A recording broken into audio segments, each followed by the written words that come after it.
John chapter 2, verses 1 through 12, Jesus attends a wedding. Remember, we're focusing on getting to know Him better so that each day I move closer to Him. So I look more like Him. Very quick intro. We have 4 Gospels that finish out the Old Covenant and introduce the new. Remember, the events that are taking place in the Gospels take place under the old law. And we'll actually touch on that tonight. Jesus is a Jew. And we're going to point out that He's a good Jew. 4 Gospels titled after their writers, Matthew, Mark, Luke, and John. 2 are apostles. 2 come into the fold. Why 4? Why not 1? And I know the stories supplement each other, but take all the details and put them all together and write one gospel. If you've never been in a New Testament survey class, or you've never sat in my How to Study the Bible More Effectively class, you may not have ever really even thought about it. Because you can actually go get books like the Fourfold Gospel where they put them all parallel and put them all together and make it into one. There are a couple of whys, though, that God separates them. God uses 4 different authors. One of those reasons is each one has his own emphasis. Each one is writing to a particular audience and trying to convince that audience that Jesus is the Christ, that He's the Son of God, that He's the Messiah. They all support each other. They all supplement each other. You can get extra details from Luke's account sometimes, or from Matthew's account. And at times it's good to go and get those details. Other times it's really good, knowing that each one has a specific audience in mind, to let them stand alone.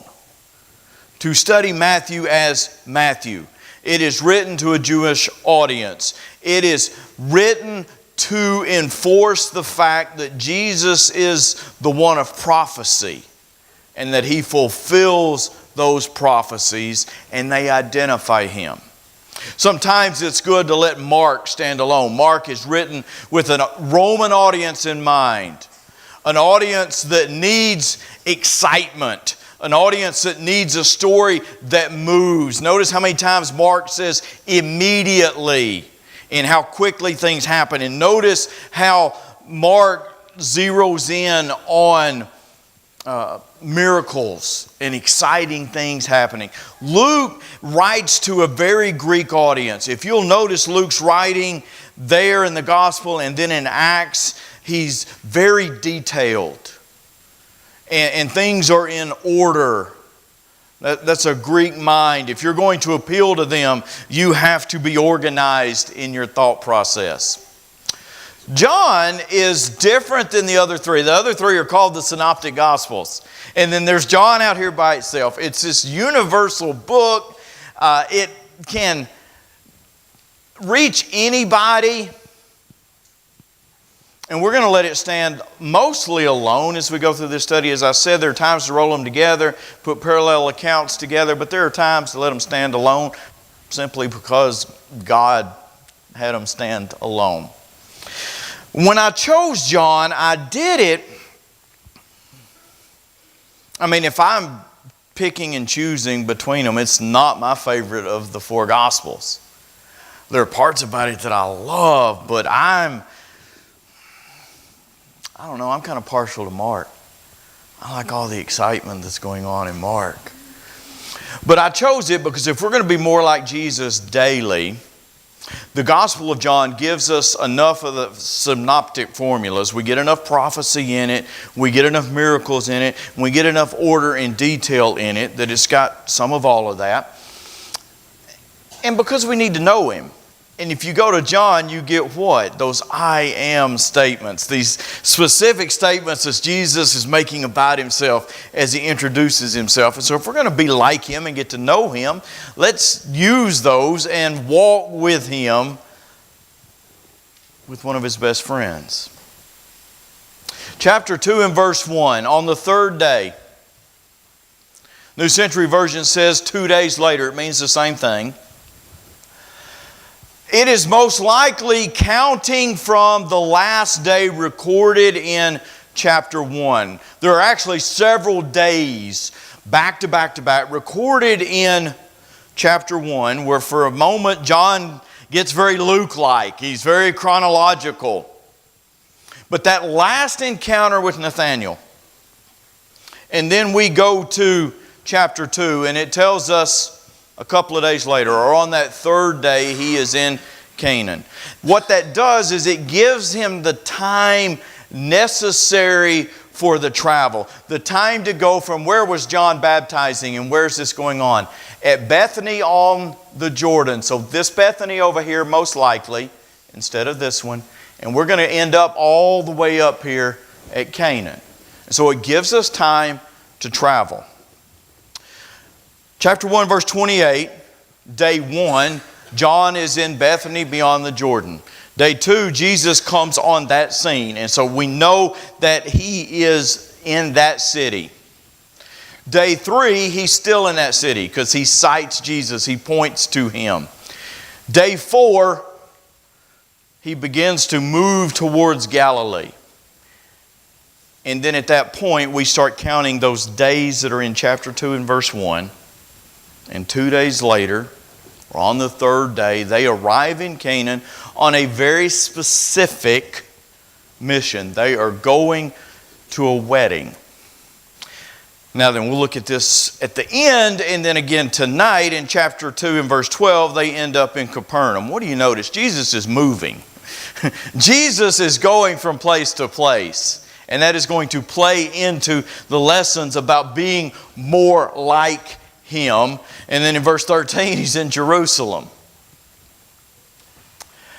So number one, if we are going to be like Jesus, very early in the Gospel of John, we have to realize and understand that we must put in the time and put in the effort to go where God needs us. God needs him in Bethany so John can point to him. And he can begin to gather disciples. God needs him in Capernaum because that's going to become as close to a home base as he's going to have. God needs him in Jerusalem because he's a good Jew and he needs to go to Passover. And so Jesus is constantly on the move. He is constantly making the effort, and it's primarily, most likely, on foot. And we're going, what do we see on the map? We're going from the bottom of it to the top of it in a couple of days' time. We can go from point A to point B in minutes, in hours. And sometimes we don't make the effort to be where God needs us to be. Even those that live at the greatest distance from where we worship. 20 minutes to get here. And we struggle to be here 3 times a week.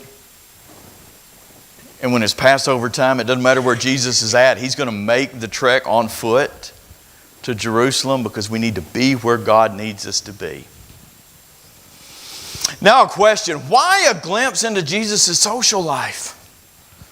Why, if John is going to tell this story, and remember at the end of the book, John's going to say there's so many other things that Jesus did that are not recorded because we don't have enough room. All right? Well, John, make some more room. Don't give us a social event. Don't stop and go to a wedding. You got a half a chapter here you can fill up with something. So there has to be a reason. Like all the other gospel writers, John does things through the guidance of the Holy Spirit very specifically. So why this story? Because he is a social being. We need to understand that about Jesus. You have 3 or 3.5, however you want to measure it, years of public ministry. and yet he stays a social being the whole time. He could be preaching, he could be teaching, he could be setting up a synagogue school, but he is a social being. He's not going where he should not go. He's not doing what he should not do, but he is teaching us that if we are going to reach people, we have to know people outside of our circle of believers that look like us. He goes, John chapter 2, to a wedding. Notice, he attends funerals. Specific reasons, but he attends funerals. He goes to the funeral of his friend Lazarus. He stops another funeral, interrupts it, and raises somebody. He accepted dinner invites. He ends up at the home of Simon. He creates his own dinner invites. Zacchaeus, come down. I'm going to your house.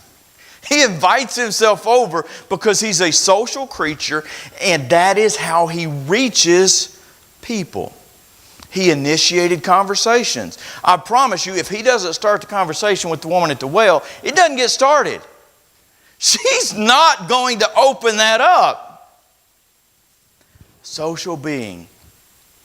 Walking down the road, busy, doing other things, on a mission to go to someone's house and heal, and someone stops him and wants his attention, and he gives it to them. So no matter how busy we are with life, if we're going to be like Jesus, there has to be time for people, or we will never make a difference in their lives. To reach people and to be like Him, we have to be social creatures. We have to touch their lives. And you might even add the idea of the social nature that He has with the 12 and the amount of time that He spends with them, and connect it to the amount of time we need to be spending with those that are like-minded as well. The next thing I want you to notice in this story is the respect that he has for his mother. They have attended a wedding. She's invited, and then separately Jesus and his disciples are invited. And she approaches him about the situation. Historical context, if you put on a social event in the days of Jesus, you do it right. You get the menu right, you get the amount of food right, you get the decorations right, or it will haunt you the rest of your days. You have to get it right. And so when you provide a wedding meal, you don't run out of wine. You don't run out of drink. But they do. And Mary knows it. The speculations are kind of broad, that she's a member of the family, and so she's involved in the planning. Maybe it's just because the women's room is next to the, quote, caterer's room, or whatever the case is, or she's a really good friend, but she knows what's going on. And she goes to Jesus to tell him that their friend or their relative is teetering on the edge of social disaster. They've run out of wine. The host is dropping the ball at the most important social event of their lives. Their child is getting married.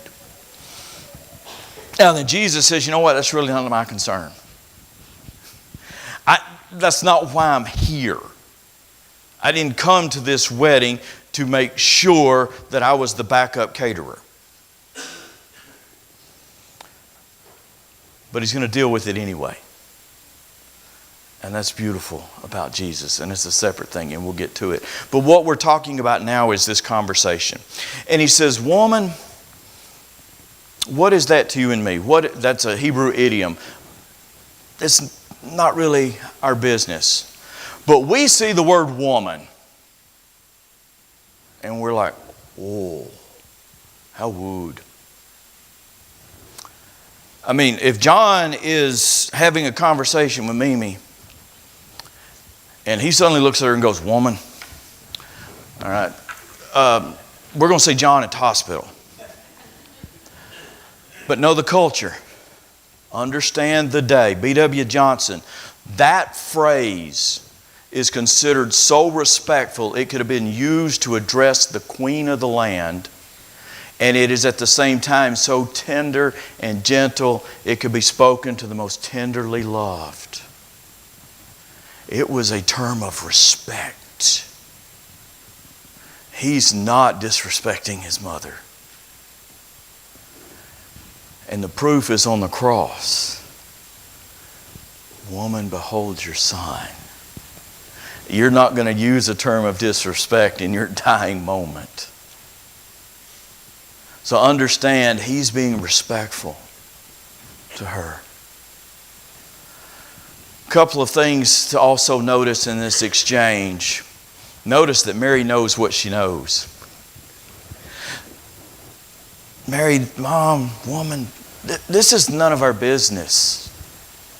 It's not time for me to take the public stage, and yet she says, you do what he tells you to do. Remember Luke chapter 2 and verse 19? Mary doesn't know everything there is to know about Jesus, but she knows some things, and it says that she's been filing them away in the back of her mind. The fact that she goes to him, and the fact that when he says, this is really none of our business, she goes ahead and says, whatever he tells you to do, you do, means Mary knows what she knows. She knows her son has this situation under control. I also want you to notice that he doesn't call her mother. He's respectful, absolutely beautiful, respectful word. But he also shows that there is a shift in their relationship since he has taken on this public ministry. The time that she can mother him, the time that she can come to the temple and say, why did you do this to us? Come home. That's over with. The time when the most important relationship between them is mother-son is gone. She has to believe too. And here's why I say that. Watch this transition. Luke 8 and verse 21. My mother and my brothers are those who listen to God's teachings and obey me.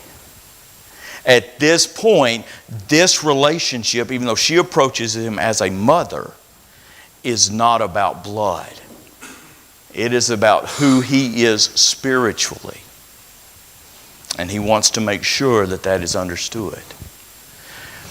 Next thing I want you to notice about this story.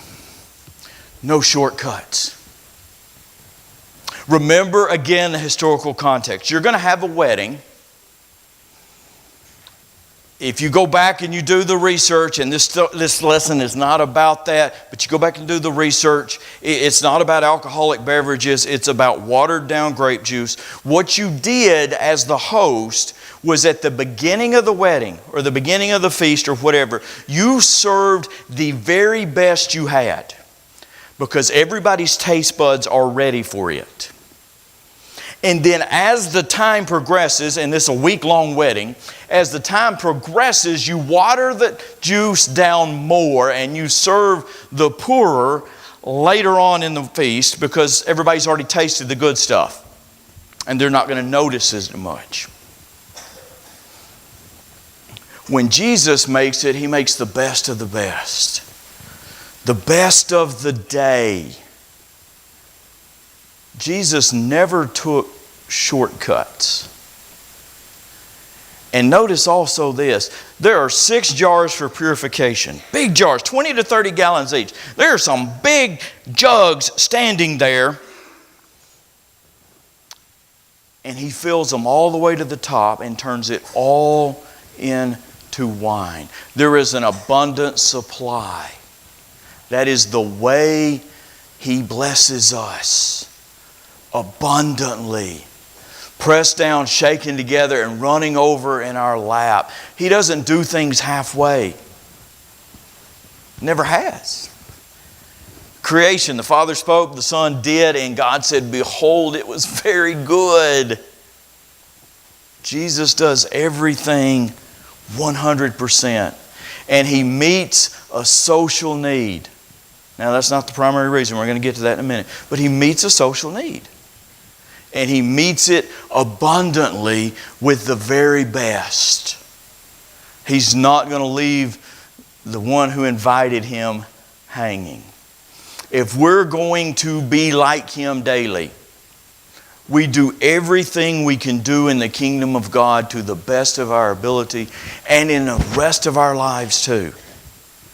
Colossians chapter 1, Colossians chapter 3, images of Jesus doing the best and images of us being told to do everything to the fullest of our ability.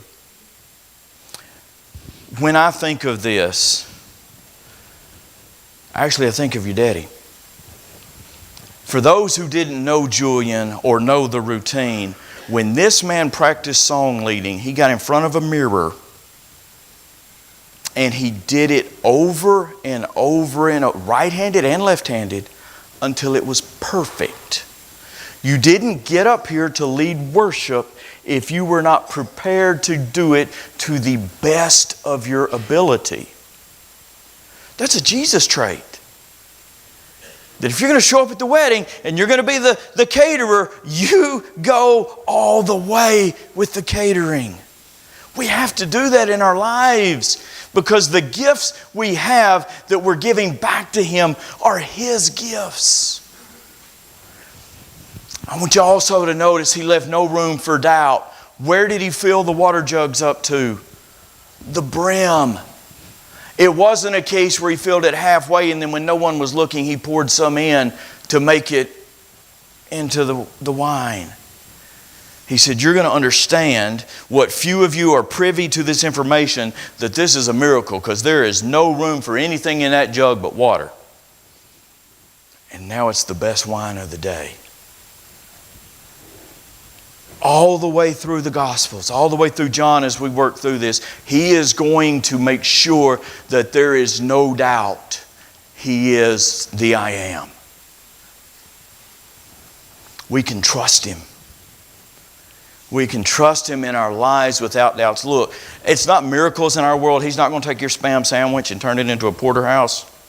And now, depending on you, I prefer the Spam sandwich. I'm not a steak eater that much, but I'll take the Spam or the smoked bologna sandwich. It's not that kind of thing. But if you look at your life, what you're going to see is that He has proven Himself to you over and over and over. He did it in the book, and He does it in our individual lives. Now then, I want to make a connection, and I really think this is the reason John includes this. And all that other stuff's important, no doubt. But I think this is really the reason why. Chapter 1 and verse 50. When Jesus meets Nathanael, Nathanael answers him in verse 49, you are the Son of God. You are the King of Israel. And Jesus kind of like, really? Because I said that I saw you over there under the fig tree, you're going to believe? Now look at the rest of it. He says, buckle your seatbelt, baby. Because you're about to see a whole lot more than that. You will see greater things than these. Now then, Nathanael is not one of the 12 listed in the apostles in Matthew chapter 10. Now there is some speculation that he has 2 names and he actually is in that list. But he's not listed by Nathanael. But he's traveling with them. And so he is telling this particular individual, you, Nathanael, are going to see a whole lot more than this. He's still there in John chapter 21 and verse 2. So he's there the whole time, in and out. Part of this circle, part of that 120 probably that we see in the book of Acts. Now 2:11. After this miracle, what does it say? The beginning of these signs Jesus did in Cana of Galilee and manifested His glory, and His disciples, Nathanael's one of them. He's not an apostle, but he's a disciple. He's an adherent. He has attached himself to the rabbi. Believed. So the point of the story, the biggest point of all, is Jesus is beginning to reveal Himself to them. He's beginning to give them the proof and the information that they need to go with Him to the end. So let's close with this. Let's close with a couple of things. Number one, Philip told Nathanael, come and see. Can anything good come out of Nazareth? Well, you just come and see for yourselves. If we're going to extend that invitation, if we're going to be a Philip and we're going to go into the world and say, come and see who I've met, we had better be able to show Him to them. We better know this Jesus. Because you see, when we get them here, Jesus isn't physically going to be standing there. I'm not physically taking them to Him. So I'm bringing them spiritually. And so I have to be able to show them. I have to be able to teach them. I have to be able to reveal Him in the book. Which also means the things we just looked at, we have to put in the work. We have to know Him ourselves. We have to do the legwork to be out in the world where He needs us to bring people here. We have to be social. We have to make those connections so that we can get them here. We have to be respectful. We have to be people that when they look at us, know that we carry ourselves with respect for other people. And we can't take any shortcuts. We got to do it to the best of our ability. We have to evangelize to the best of our ability. We have to teach to the best of our ability. We have to visit to the best of our ability. We have to do everything we can as examples of Christ to the very best of our ability and leave no room for doubt as to who we are. Jesus left no room for doubt for who He was. We're exempling Him. Leave no room for doubt that you're a Christian. Do not let actions, words, things get out into the world that make people look and say, I'm not sure that jives with what He says He is, or what He says He believes. And the more we walk with Jesus, the more we see Him interact with these people and the things that He does, the more of these traits we're going to see that we have to adopt in our lives. Do the work. Do it right. Be social. Bring them to Jesus and leave no doubt who you are. If you're not a child of God this morning, if you'll obey the gospel, you can leave here with no doubt who you are, no doubt of your spiritual condition, and you will have something to share with the world. If you need to be baptized for the forgiveness of your sins, if you need to request more study time, if you need the prayers of the church, if you're already His, if you're Nathanael and you're walking with Him, but you want to be stronger in that relationship, whatever you need, please come as we stand and sing.